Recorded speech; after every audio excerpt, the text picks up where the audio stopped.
ভালো কিছু করতে হলে এমনই করতে হবে যেটা দেখলে মন ভালো হয়ে যায়, শরীর ভালো থাকে।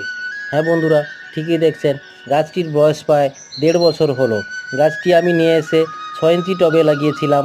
তারপরে রুট বাউন্ড হয়ে যাওয়ার পরে আমি 10 ইঞ্চি টবেতে লাগাই। তারপরে শেষ প্লটিং করেছি 12 ইঞ্চি টবে।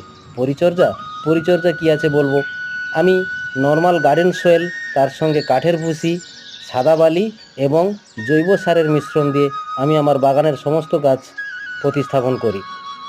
প্রচুর গরম গেছে, আমি বহুত দিন হলো গাছগুলিতে কোনো সার দিইনি। মাঝে মধ্যে এনপিকে স্প্রে করতাম আর সেফ জল। হ্যাঁ বন্ধুরা, প্রচুর গরমে আমি গাছটিকে মালচিং করে দিয়েছিলাম। গাছের যা অবস্থা হয়েছিল, 2-3 বার জল ঢাললেও গাছটি ভালো থাকতো না, তাই আমি মালচিং করে দিয়েছিলাম। বর্তমান গাছটি দেখুন কত সুন্দরভাবে ফুল হয়েছে।